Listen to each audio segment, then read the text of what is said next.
Welcome to the Nurses Breakroom. It's not a place we get to visit very often in real life, but you're always welcome to come and recharge here.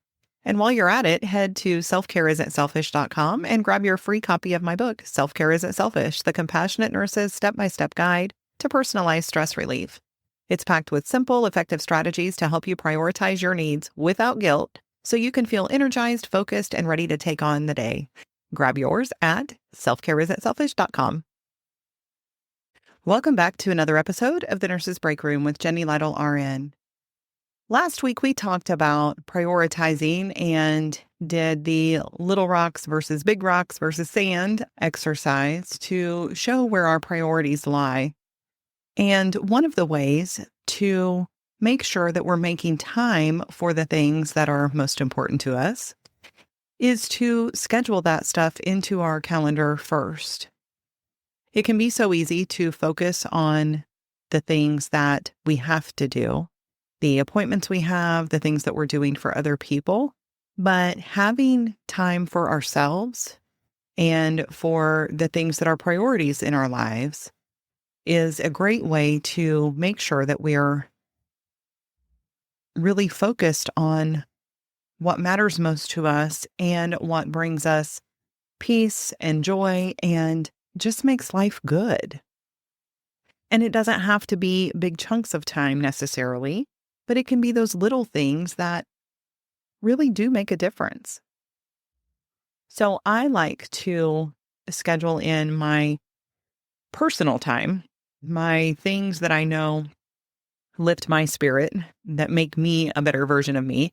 I schedule them in yellow on my Google Calendar. I use a paper planner for like day-to-day, very specific kind of things, different projects and things that I'm working on.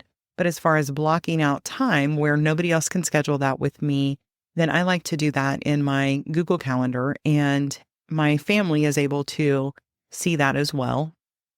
And it just lets me know when I don't have very much yellow, because I use that, and you may have heard me talk about, I use that because it's my best version of me time, and yellow is like sunshine. And it also reminds me of bananas, which is the bee, and it's that roundabout way. But when I see that yellow stuff, I know that I'm doing what I need to do to take care of myself.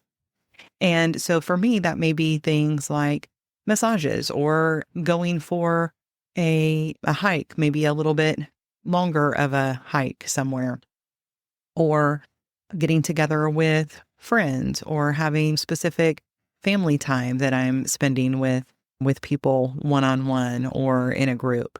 But in addition to those things, there are certain things that I like to do more often, little micro moments that I have to focus on the things that I know make my life better, make me better. And for instance, getting up and starting my morning with, I get my coffee ready and I get green tea ready. And so I have half a cup of coffee because it just doesn't sit with me as well as it used to anymore. And so I do half a cup of coffee, and then I drink green tea, and I make a cup of that. And then later I switch to decaf green tea. And so I do that along with my water, and I do some morning getting ready kind of things. And then when I come downstairs to my office, I start off with doing my devotionals, because I know that's something that starts my day focused on God, which is important to me. And I want to set the tone for my day. And doing that, and while I'm doing that as well, then I also journal as I'm going through that, and anything that pops up that really speaks to me, then I will journal that. And sometimes it's directly related to what I've read, and other times it's something that comes to me as I'm reading that or as I'm sitting there. And I also have a couple of devotional type books that aren't necessarily devotionals, but they're short daily reads. And I do those encouraging readings as well. And then I have been jumping into work.